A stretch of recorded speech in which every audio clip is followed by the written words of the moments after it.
শীতকাল মানেই ভোরবেলা ঘুম ভাঙতে কষ্ট, দাঁত কাঁপানো ঠান্ডা আর ঘন কুয়াশায় ঢাকা চারদিক।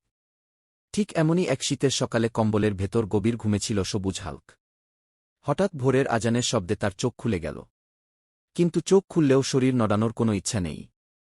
হাল্ক কম্বলের ভেতর থেকেই বলল, উফ, কি ঠান্ডা!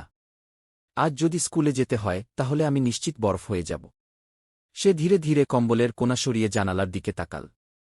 বাইরে কিছুই স্পষ্ট দেখা যাচ্ছে না, শুধু সাদা কুয়াশা আর কুয়াশা। গাছগুলো যেন ভূতের মতো দাঁড়িয়ে আছে।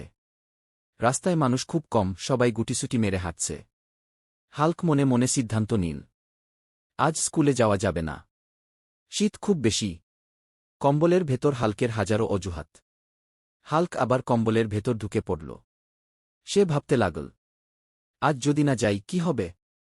একদিন স্কুল মিস করলে দুনিয়া শেষ হয়ে যাবে না? তাছাড়া আমি তো হাল্ক। আমার শরীর বড়, ঠান্ডাও বেশি লাগে গি। সে একের পর এক অজুহাত বানাতে লাগল। আজ খুব ঠান্ডা, হাত পা নড়ছে না। স্কুল অনেক দূর, ক্লাসে বসে থাকলে আরও ঠান্ডা লাগবে। এই ভাবতে ভাবতেই সে আবার চোখ বন্ধ করে ফেলল।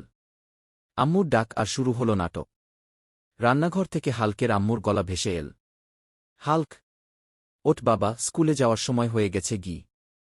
হাল্ক সাড়া দিল না। আবার ডাক, হাল্ক, শুনছিস?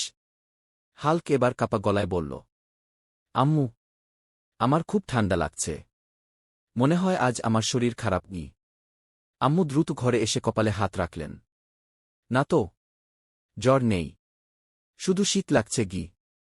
হাল্ক দীর্ঘশ্বাস ফেলে বলল, আম্মু, আজ স্কুলে গেলে আমি বাঁচব না। আম্মু হেসে বললেন, বাঁচবি না?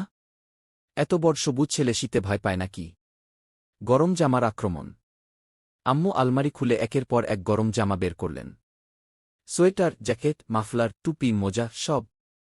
হাল্ককে পরাতে পরাতে বললেন, দেখি এবার ঠান্ডা কোথায় যায়।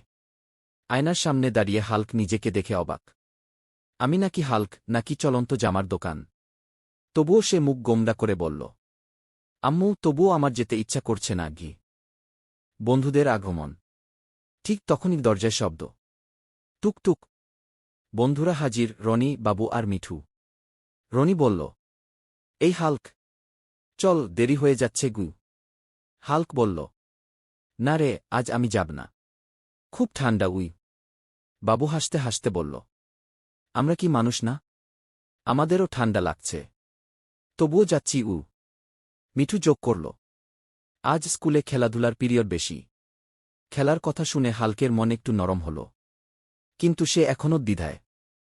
স্কুলের পথে শেষ পর্যন্ত আম্মুর করা কথা আর বন্ধুদের টানে হাল্ক রাজি হল। ব্যাগ কাঁধে নিয়ে স্কুলের পথে হাঁটতে শুরু করল। রাস্তায় সবাই শীতের মধ্যে হাঁটছে। চাওয়ালারা ধোয়া ওঠা চা বানাচ্ছে। হাল্ক হাঁটতে হাঁটতে ভাবল, আসলে সবাই তো যাচ্ছে, আমি একা ভয় পাচ্ছিলাম গি। ক্লাসরুমের গল্প। স্কুলে পৌঁছে হাল্ক অবাক। ক্লাসরুমে সবাই হাসি খুশি। শিক্ষক বললেন, শীত আমাদের আলসেমি শেখায় না, বরং সাহসী হতে শেখায় উ। শিক্ষক শীতকালে কিভাবে সুস্থ থাকতে হয়, পড়াশোনার গুরুত্ব, সব বুঝিয়ে দিলেন। হাল্ক মন দিয়ে শুনল। খেলাধুলা আর বদলে যাওয়া হাল্ক। টিফিন টাইমে সবাই মাঠে নেমে পড়ল।